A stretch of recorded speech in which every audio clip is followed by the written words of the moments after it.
오늘도 복된 성탄절이 되시기를 바랍니다. 모든 사람들은 이름을 다 짓고 있습니다. 그런데 결혼을 한 한국인 여성들은 자신의 이름을 많이 듣지 못하는 그런 경향이 많이 있습니다. 결혼을 하면 누구 엄마 하라고 부르지 참 이름을 부르는 일은 별로 없죠. 또 연세가 높으신 분들은 무슨 댁 이렇게 부릅니다. 저희 어머니는 송호댁이었습니다. 저희 아버지 호가 송호였기 때문에 우리 마을 사람들은 저희 어머니를 보고 송호댁이라고 불렀습니다. 옛날에는 결혼한 여인이 그 친정이 있는 그런 고향의 이름을 붙여서 무슨 댁, 울산댁, 야음댁 이렇게 말을 하기도 합니다. 그렇지만 또 남편의 호를 따라서 부르기도 합니다.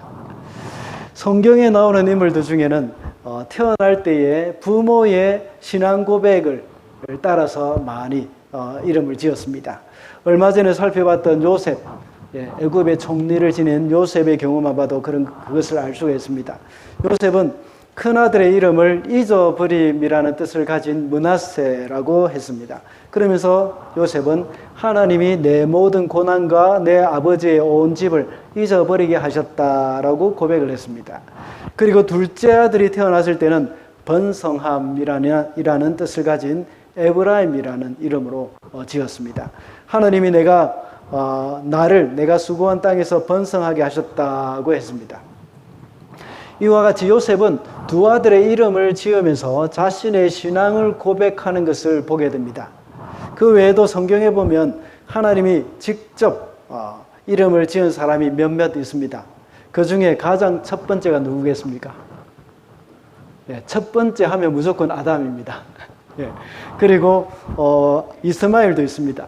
이삭도 있고 또 솔로몬도 있죠.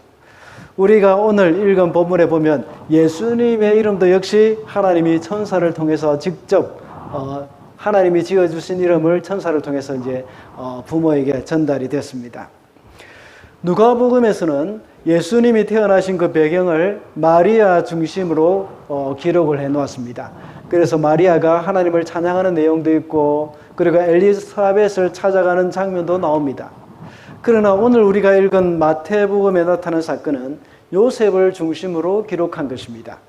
마태복음이 유대인들에게 보내는 글이라는 것을 감안할 때에 아무래도 유대인들은 남성 중심의 문화이기 때문에 아버지인 요셉을 중심으로 기록하는 것이 당연하다고 여겨집니다.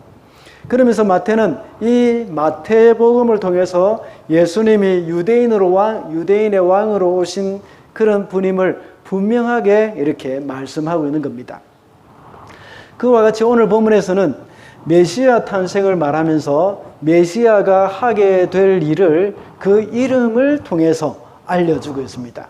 그래서 오늘은 메시아의 이름이라는 제목으로 말씀을 살펴보겠습니다.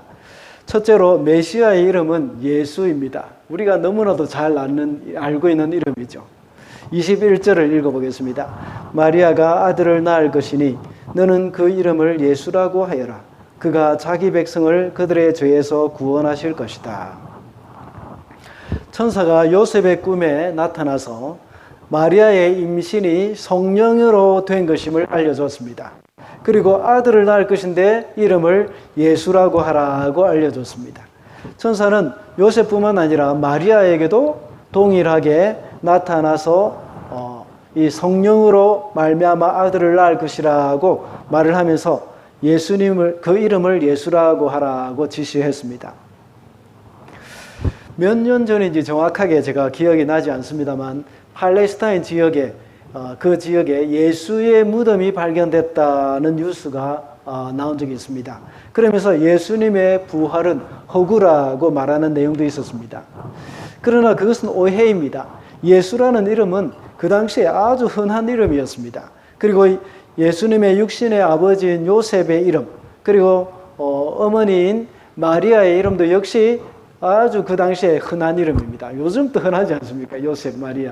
그리스도인들 가정 중에 요셉, 마리아 이라는 이름이 없는 가정은 별로 없을 것입니다.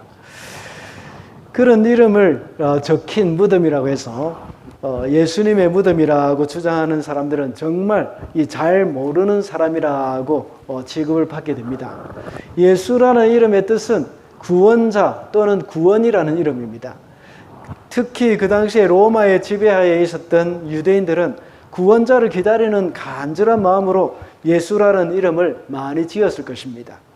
굳이 그런 신앙이 없어도 예수를 기다리는, 메시아를 기다리는 그런 신앙이 없다고 하더라도 이런 이름을 짓는 경우가 참 많습니다.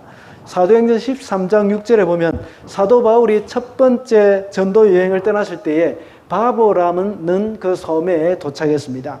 거기서 거짓 선지자를 만났죠. 그런 무당이기도 했습니다. 그의 이름은 무엇입니까? 혹시 기억하시겠습니까? 바예수 맞습니다. 바예수라고 했습니다. 예수의 아들 또는 구원자의 아들 또는 구원의 아들이라는 뜻입니다. 예수는 헬라식 이름인데 히브리식으로 발음을 하자면 여호수아입니다.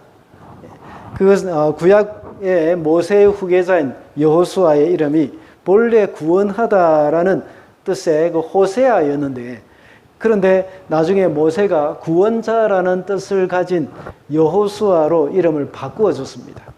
이러한 이름을 가진 여호수아는 온 이스라엘 백성들을 이끌고 마침내 가나안 땅으로 다 들어간 그런 사람으로서 나중에 메시아의 예수 그리스도의 그림자가 된 사람입니다. 오늘 본문에서는 이 천사는 아들의 이름을 예수라고 말하면서 그 이유를 말씀하고 있습니다. 그것은 그가 자기 백성을 저희 죄에서 구원할 자이기 때문이라고 말합니다. 여기서 예수께서 이 땅에 오신 목적을 여기서 분명하게 말씀하고 있는 겁니다. 그것은 자기 백성을 저희 죄에서 구원하는 것. 그것이 바로 예수께서 이 땅에 오신 목적이라는 것입니다. 자기 백성을 로마에서 구원할 자가 아닙니다. 저희 죄에서 구원할 자라는 것입니다. 그런데 많은 유대인들은 자신들이 기다리고 있는 메시아가 즉 그들을 로마에서 구원해 줄 것이라고 기대를 하고 있었습니다. 그래서 오늘 본문에서는 마태가 유대인들을 대상으로 이것을 기록하면서 그것을 명확하게 말해주고 있는 겁니다. 저희 백성을 저희 죄에서 구원할 자, 이렇게 명확하게 이야기를 해주고 있는 겁니다. 너희들은 메시아가 와서 너희들을 로마에서부터 구원해 준다고 생각하지 마라. 그렇게 기대하고 있겠지만 하나님은 그것보다 더 크고 위대한 계획을 가지고 계신다 하는 것을 말씀하고 있는 겁니다. 로마로부터 해방은 그들의 육신의 해방에 불과합니다. 그러나 진정한 해방은 그들의 영혼이 사탄의 세력으로부터 완전히 해방이 되는 것입니다. 그리고 더 나아가서 그 시대의 팔레스타인 지역과 그 사람들의 그 팔레스타인 지역에 있는 사람들만 해방하는 것이 아니라 오고 오는 세대의 모든 세상 사람들을 해방시키는 위대한 메시아이십니다. 오늘날 우리도 역시 그리스도를 어떤 분으로 생각하느냐가 아주 중요합니다. 예수님을 어떤 분으로 기대하고 있습니다. 어떤 사람은 예수님이 우리 비즈니스를 대박나게 해주실 그런 분으로 생각할 수도 있습니다. 그래서 열심히 기도하면서 우리에게 비즈니스 아이디어를 허락해 주시옵소서 하고 기도할 수도 있습니다. 또한 행복한 가정이 되도록 해주시는 분으로 기대할 수도 있습니다. 그래서 어떤 사람은 자신은 예수를 안 믿으면서 예수 믿는 배우자를 찾는 사람도 있습니다. 그런 것을 보면 참 어느 정도 신앙이 있다고 하는 사람보다 훨씬 낫지 않습니까? 신앙이 있다는 사람은 이상하게 예수 믿는 배우자보다 세상적으로 멋진 그런 배우자를 찾는 그런 경향도 있습니다. 물론 이런 예수 믿는 배우자, 믿음이 없으면서 예수 믿는 배우자를 찾기 위해서 교회 오는 건 아주 귀한 일입니다. 잘못된 건 아닙니다. 사실 그런 목적으로 교회 와서 예수님을 잘 믿게 된 사람들도 참 많이 있습니다. 우리를 질병에서 구원하거나 가난에서 구원하는 것, 또는 사업의 지혜를 얻거나 행복한 가정을 꾸미기 위해서 예수님의 도움을 받아야 합니다. 꼭 그렇게 해야 합니다. 그러나 그것이 예수님의 주된 사역은 아닙니다. 예수님의 주된 사역은 이것보다 훨씬 더 근본적이고 중요한 것입니다. 그것은 우리를 죄에서 구원하시는 그런 일입니다. 그래서 마태는 1장에서부터 유대인들에게 예수님의 이러한 사역에 대해서 분명하게 먼저 언급을 해주고 있는 것입니다. 우리에게 가장 필요한 것은 우리의 죄의 문제를 해결하는 것이죠. 우리에게 있는 모든 질병, 불행, 전쟁, 가난과 같은 것은 모두가 죄가 이 세상에 들어왔기 때문입니다. 그렇기 때문에 인간이 살아가는 이 세상에 가장 근본적인 문제는 바로 이 죄의 문제입니다. 이것 해결을 하는 것이 없이 다른 것 자꾸만 해결하려고 노력하는 것은 어리석은 행동입니다. 그것은 배가 아픈 사람에게 이 빨간 약 발라주는 것, 그거나 다름이 없는 것입니다. 우리에게 오신 메시아이신 예수님은 이 죄의 문제를 해결하시기 위해서 십자가에서 돌아가셨습니다. 그리고 죄의 문제를 해결하기 위해서 다시 살아나셨습니다. 그리고 성천하셨고 마지막 때에 다시 오실 것입니다. 마라나타. 우리 아까 노래 불렀지 않습니까?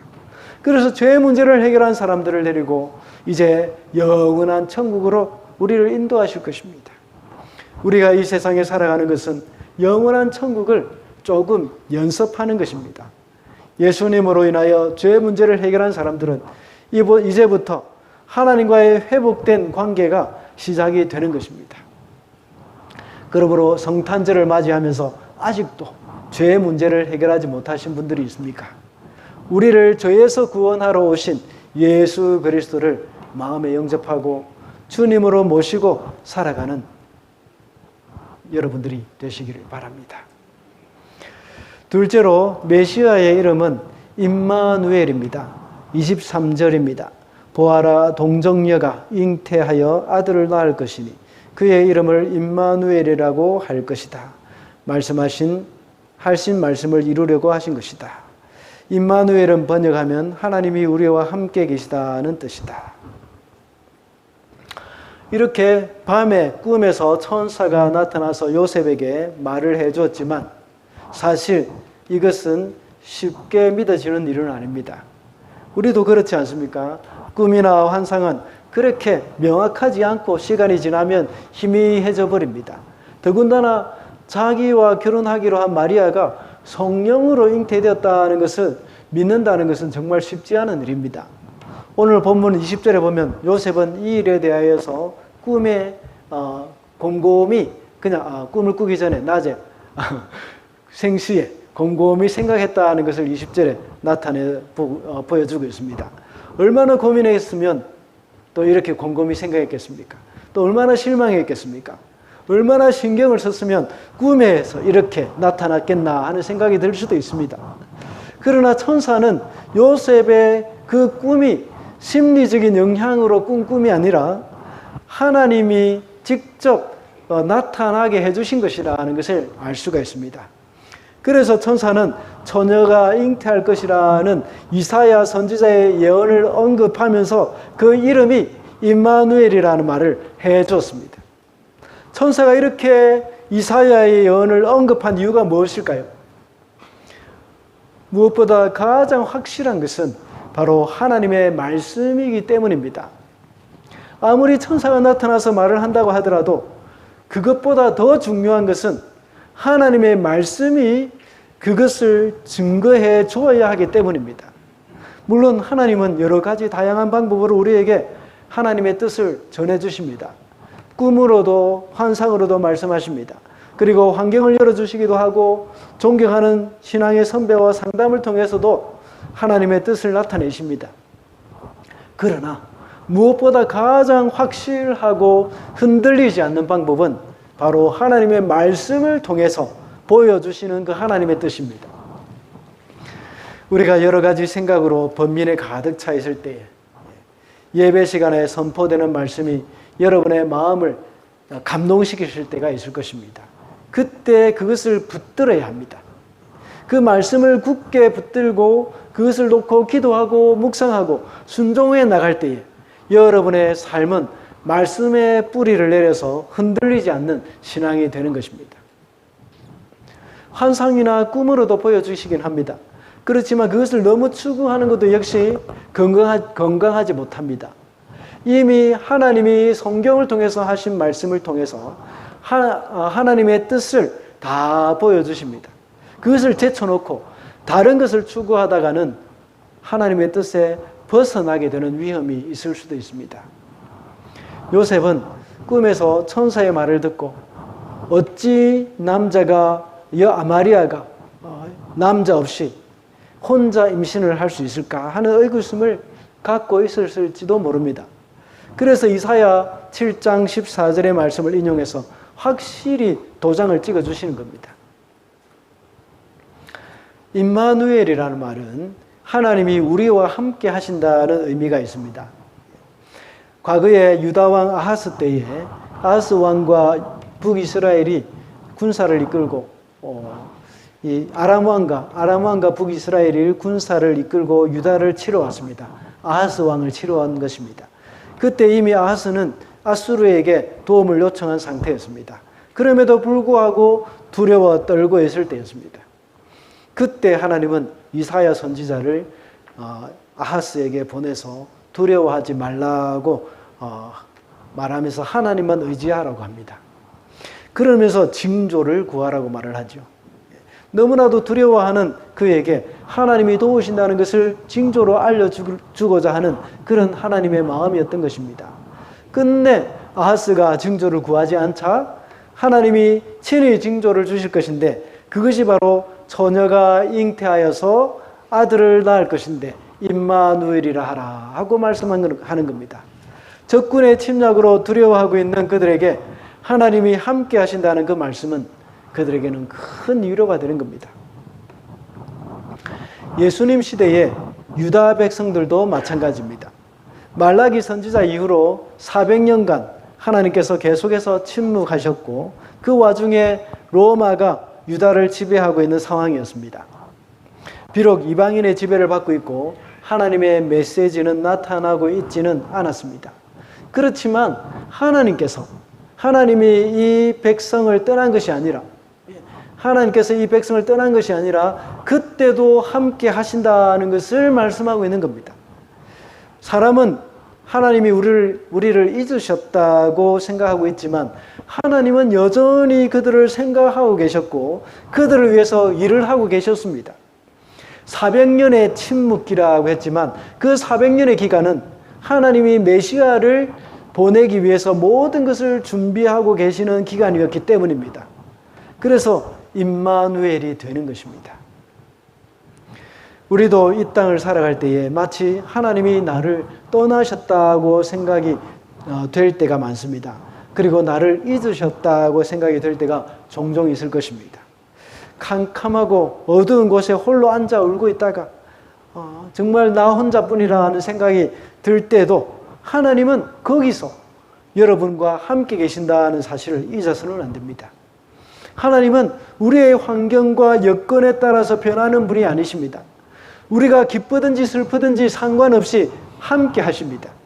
성공할 때뿐만 아니라 실패할 때도 하나님은 함께 하시는 분이시고 두려움이 우리 가운데 찾아와서 어찌해야 할 바를 알지 못하는 그때에도 하나님은 우리와 함께 하십니다. 우리가 평안하고 걱정 없이 사는 것만 하나님이 함께 하시는 증거가 아닙니다. 비록 어렵고 힘든 일이 있다고 하더라도 하나님은 여전히 우리를 떠나지 않고 함께 하신다는 것을 보여주는 말씀입니다. 400년 동안 하나님이 침묵하셨을 때에도 유다 백성과 함께 하셨다고 했습니다. 그와 같이 우리가 하나님은 너무나도 멀리만 느껴지는 때도 있습니다. 그러나 그때에도 하나님은 우리와 함께 계십니다. 그리고 하나님은 우리를 구원할 준비를 하고 계시는 겁니다. 때로는 그 기간이 너무 오래 걸려서 도저히 희망이 보이지 않을 때도 있습니다. 그러나 400년이라는 세월이 너무나도 길게 느껴졌을지라도 하나님은 메시아를 보낼 완벽한 준비를 하셨습니다. 하나님은 우리의 문제를 해결하시고 우리 구원하시기 위해서 완벽한 준비를 해놓고 계신다는 사실을 우리는 기억해야 합니다. 하나님이 400년 침묵 기간을 통해서 어떤 준비를 하셨습니까? 환경적인 준비를 먼저 하셨습니다. 먼저 헬라 제국을 통해서 언어가 하나가 되도록 하셨습니다. 그래서 헬라어를 통해서 전 세계의 언어가 다 통하도록 하셨습니다. 그래서 사도 바울과 같은 사람들이 어디를 가서도 복음을 마음껏 전하도록 하셨던 것입니다. 그리고 편리한 도로를 만드셨습니다. 로마의 공권력을 통해서 또한 치안이 안전하게 되도록 만드셨습니다. 그래서 복음 전도자들이 어디든지 쉽게 갈 수 있게 해주셨고 가는 곳마다 도적들과 강도들로부터 보호받도록 해주셨던 것입니다. 이와 같이 환경적인 준비만 하신 것이 아닙니다. 하나님은 사람의 마음을 또한 준비시키셨습니다. 오랜 식민지를 통해서 메시아를 갈망하는 마음을 갖게 되었습니다. 그래서 예수께서 공생애를 시작하셨을 때에 수많은 사람들이 다윗의 자손 예수여 나를 불쌍히 여기소서 하고 외쳤습니다. 이렇게 이들은 400년을 지내는 가운데 메시아를 갈망하는 마음이 생겼고 주님이 오셨을 때에 메시아를 기다리던 사람들은 예수님께서 그들이 기다리는 메시아이심을 그들은 알아보게 되었던 것입니다. 이와 같이 하나님은 여러 가지 환경을 통해서 준비시켰을 뿐만 아니라 우리의 마음까지도 준비하고 계셨습니다. 우리가 고난당하는 그 고난의 세월이 길면 길수록 우리는 더 잘 준비가 될 것입니다. 우리가 통과하는 터널이 길면 길수록 빛을 갈망하는 마음이 더 깊어집니다. 또한 밤이 깊을수록 새벽은 가까워지며 마침내 동이 터올 때의 그 기쁨은 더욱더 커지게 되어지는 겁니다. 그러므로 우리는 메시아의 이름 임마누엘을 기억해야 하겠습니다. 우리와 함께 하시는 그 하나님을 기억하면서 우리가 더 주님을 닮아가고 주님의 사람으로 연단되어서 하나님이 쓰실 준비를 하고 계시는 시간이라는 것을 잊어서는 안 되겠습니다. 이번 성탄절은 함께 하시는 우리 주님의 위로가 가득한 시간이 되시기를 바랍니다. 말씀을 맺겠습니다. 오늘은 성탄주의를 맞이하여서 메시아의 이름이라는 제목으로 말씀을 살펴봤습니다. 메시아의 이름은 우리를 죄에서 구원하실 이 이름인 예수라고 했습니다. 이것이 우리가 예수님에 대해서 기억해야 할 가장 중요한 것임을 명심해야 합니다. 그리고 메시아의 이름은 임마누엘이라고 했습니다. 우리와 함께 하시는 하나님, 기쁠 때나 슬플 때나 성공할 때나 실패할 때나 동일하게 우리와 함께 하시는 하나님이심을 우리는 잊어서는 안 되겠습니다. 그래서 올해도 성탄절을 통하여서 낮은 곳으로 오셔서 우리와 함께 하셔서 구원하시고 위로하시는 주님을 만나게 되시기를 바랍니다. 기도하겠습니다.